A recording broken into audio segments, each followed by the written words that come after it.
আসসালামু আলাইকুম।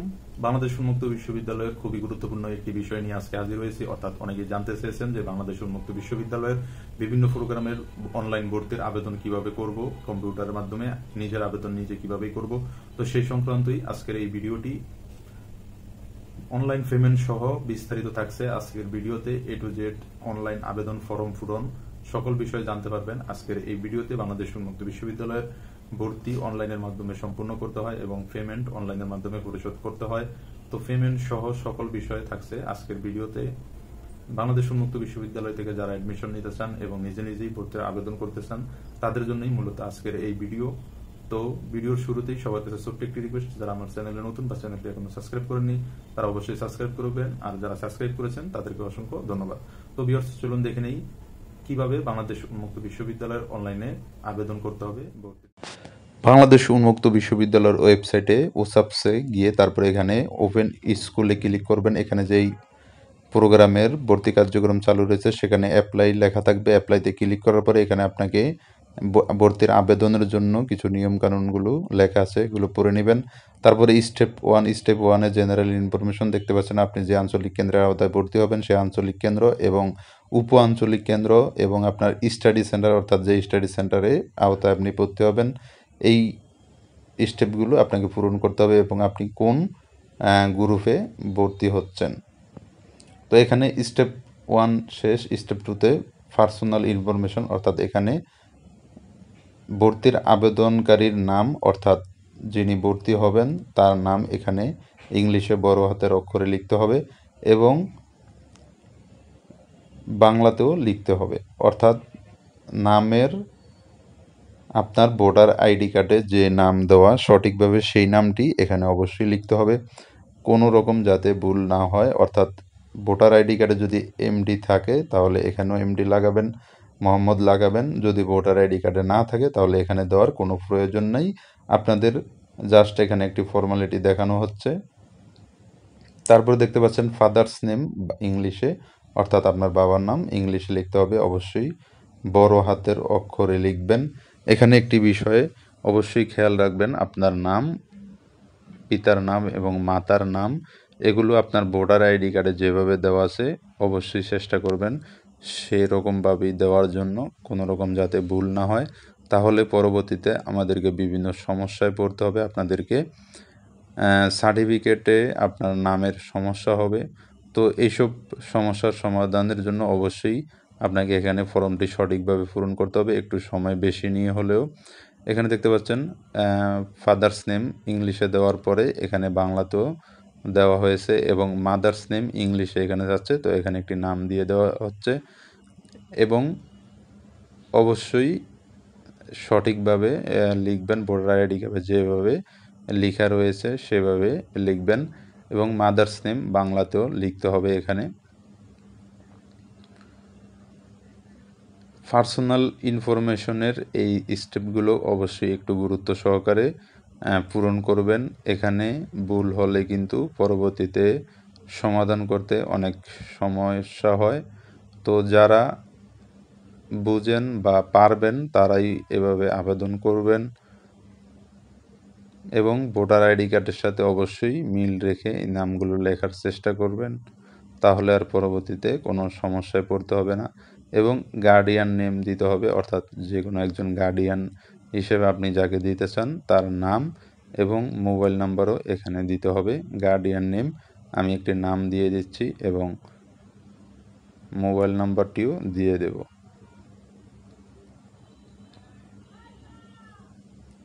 আপনি যদি নিজে নিজেই আবেদনটি করতে পারেন সম্পূর্ণভাবে তাহলে আপনাকে আর কম্পিউটারের দোকানে যেতে হবে না এবং অতিরিক্ত চার্জ দিতে হবে না। এবং অনেক দোকানদার বা অনেক কম্পিউটার দোকানে অতিরিক্ত টাকা নেওয়ার অভিযোগ রয়েছে।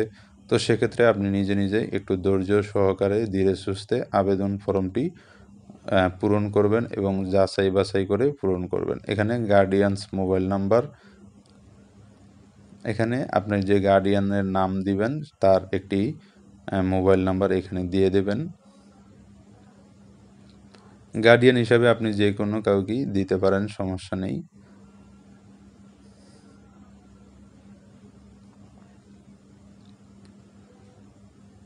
তারপরে এখানে রয়েছে ডেট অফ বার্থ অর্থাৎ জন্ম তারিখ। ভোটার আইডি কার্ডে যে জন্ম তারিখ দেওয়া রয়েছে অবশ্যই সেই জন্ম তারিখ এখানে দিতে হবে এবং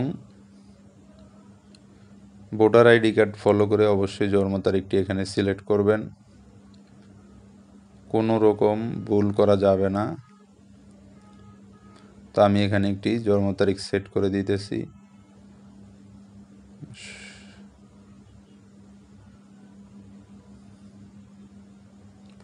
তারপর আপনার জন্মস্থান অর্থাৎ জন্মস্থানের নাম এখানে দিয়ে দিবেন।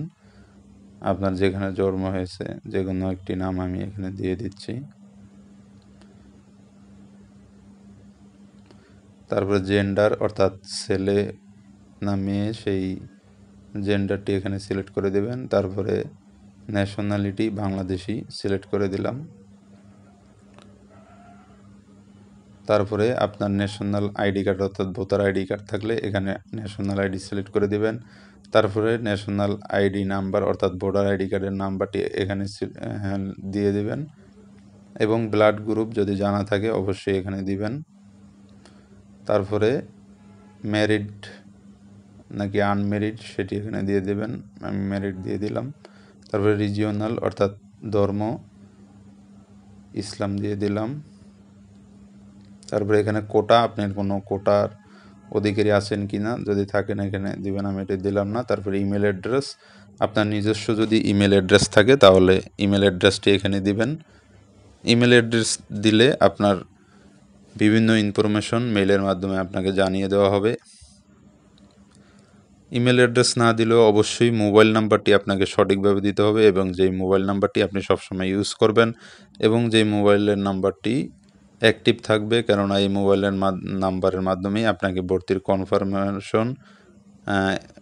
ইনফরমেশন এবং আপনাকে ভর্তি কনফার্ম হওয়ার যে এসএমএসটি এই নাম্বারের মাধ্যমে আসবে এবং আপনার স্টুডেন্ট আইডি আসবে এই নাম্বারেই। তারপরে প্রেজেন্ট অ্যাড্রেস অর্থাৎ আপনি বর্তমানে যে স্থানে অবস্থান করতেছেন সেখানে সেই জায়গার প্রেজেন্ট অ্যাড্রেস অর্থাৎ বর্তমান ঠিকানা এখানে দিতে হবে। এখানে গ্রাম, ভিলেজ স্টেটের কোড থাকলে দিবেন অথবা ভিলেজের নাম লিখে দিলেও হবে।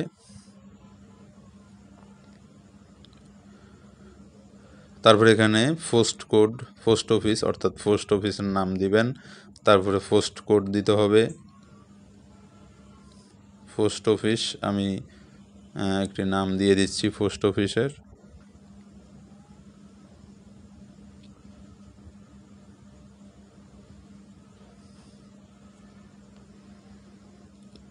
তো আপনারা অবশ্যই ভিডিওটি শেষ পর্যন্ত দেখবেন যারা নিজে নিজে আবেদন করতে চান, কেননা আপনার যদি কোনো একটি বিষয় মিস হয় বা ভুল হয় তাহলে কিন্তু আপনার ভর্তির সমস্যা হতে পারে।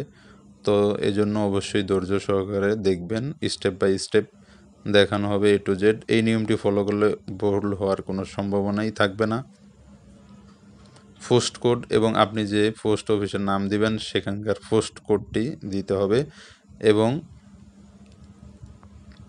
যদি না জানেন তাহলে অনলাইনে সার্চ দিলেই আপনি পোস্ট কোড পেয়ে যাবেন।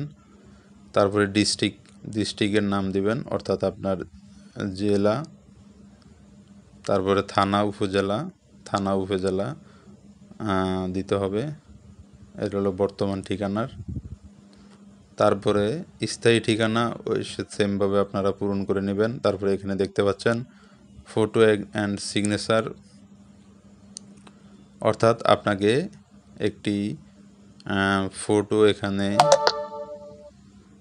দিতে হবে। তো ফটোটি আপনারা ফরম্যাট করে সেভ করে রাখবেন। তারপরে এখান থেকে সেভ করতে পারবেন। এখানে একটি সিগনেচার দেখতে পাচ্ছেন, সিগনেচারটি এখানে একটু ফরম্যাটের ব্যাপার আছে, তো আপনারা এগুলা সিগনেচার এবং ফটোগুলা সিলেক্ট করে দেবেন। তারপরে এখানে আপনার শিক্ষাগত যোগ্যতা অর্থাৎ আপনি জেএসসি পাস না 8 পাস না জেডিসি পাস এখানে ক্লিক করবেন। ডিগ্রি দেখতে পাচ্ছেন, তো আমি জেএসসি সিলেক্ট করলাম। গ্রুপ মেজর গ্রুপ নেই, জেএসসিতে কোনো গ্রুপ নেই। তারপরে আপনি কোন জায়গা থেকে পরীক্ষা দিয়েছেন, অর্থাৎ বোর্ড, কুমিল্লা বোর্ড আমি এখানে দিয়ে দিলাম।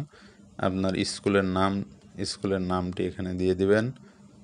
তারপরে রয়েছে রেজিস্ট্রেশন নাম্বার, অর্থাৎ জেএসসি পরীক্ষার যে রেজিস্ট্রেশন নাম্বার রয়েছে সেই রেজিস্ট্রেশন নাম্বারটি দিতে হবে এবং রোল নাম্বার দিতে হবে। তো যারা জেএসসি পাস সার্টিফিকেট নেই, আপনারা এখানে ডিগ্রির এখানে দিবেন 8 পাস দিবেন। তারপরে রোল নাম্বারের এখানে যে কোনো একটি রোল নাম্বার দিয়ে দিবেন যারা 8 পাস সার্টিফিকেটের দিবেন, এবং রেজিস্ট্রেশনের এখানে রেজিস্ট্রেশন নাম্বার তো 8 পাসের রেজিস্ট্রেশন নাম্বার নেই। এবং এখানে রেজাল্ট টাইপ গ্রেড দিতে হবে, সিজিপিএ, এখানে সিজিপিএ নাই, 8 পাস দিলে তো 8 পাস দিবেন। তারপরে কত ইয়ারে আপনি পরীক্ষা দিয়েছেন এখানে ক্লিক করতে, এখানে দিতে হবে। তারপরে আপনার 8 পাস জেএসসি পাস 1 বছরই হয়, তো এখানে ডাউরেশন অর্থাৎ আপনার পড়াশোনার সময়কাল এখানে 1 বছর 1 ইয়ার দিলেই হবে। তারপরে সর্বমোট অর্থাৎ আপনার মার্ক প্রতি সাবজেক্টে গড়ে কত মার্ক পেয়েছেন। তারপরে এখানে নেক্সটে ক্লিক করব। নেক্সটে ক্লিক করার পরে আপনাকে এখানে কিছু নিয়মকানুন দেওয়া হবে, এখানে সাবমিট করে দেব। তারপরে এখানে দেখতে পাচ্ছেন এখানে আবেদনটি হয়েছে, এখানে এখনও পেমেন্টের কাজ বাকি রয়েছে। তো এখানে দেখতে পাচ্ছেন যে সাবজেক্টগুলো এখানে শো করবে, প্রথম বছরের যে সাবজেক্টগুলো অটোমেটিক শো করবে। তো এখানে শুধুমাত্র হিন্দু এবং খ্রিস্টান মুসলিম ধর্মের যে সাবজেক্টগুলো রয়েছে এখানে এই সাবজেক্টটি শুধুমাত্র ক্লিক করবেন। তারপরে এখানে দেখতে পাচ্ছেন পেমেন্ট সর্বমোট এখানে অটোমেটিক কত টাকা আসছে, 4,665 টাকা। এখানে পেমেন্টে ক্লিক করব। তারপরে এখানে আপনাকে বিকাশ, রকেট, ডাচ বাংলা এখানে আপনাকে দেখাবে, আপনি যেই মাধ্যমে পেমেন্ট করবেন সেখানে ক্লিক করবেন। তো আমি বিকাশ ক্লিক করব। বিকাশ ক্লিক করার পরে এখানে দেখতে পাচ্ছেন পে নাওতে ক্লিক করব। পে নাওতে ক্লিক করার পরে এখানে দেখতে পাচ্ছেন পে উইথ বিকাশ, এখানে ক্লিক করব। এখানে ক্লিক করার পরে আপনাকে বিকাশের অ্যাপসে নিয়ে যাওয়া হবে। এখানে পে উইথ বিকাশ এখানে ক্লিক করার পরে দেখতে পাচ্ছেন বিকাশের যে রয়েছে এখানে বাংলাদেশ ওপেন ইউনিভার্সিটি লেখা আসছে। তারপরে এখানে বিকাশ অ্যাকাউন্ট নাম্বার, আপনার বিকাশ অ্যাকাউন্ট নাম্বারটি এখানে দিবেন। বিকাশ অ্যাকাউন্ট নাম্বারটি দেওয়ার পরে এখানে দেখতে পাচ্ছেন যে কনফার্ম লেখাটি রয়েছে, এখানে ক্লিক করবেন। তাহলেই আপনার পেমেন্টটি হয়ে যাবে এবং তারপরে আপনাকে একটি SMS-এর মাধ্যমে জানিয়ে দেওয়া হবে। তো ভিউয়ার্স, আশা করি আপনারা বুঝেছেন কিভাবে অনলাইনে আবেদন করতে হবে। সবাই ভালো থাকবেন। আল্লাহ হাফেজ।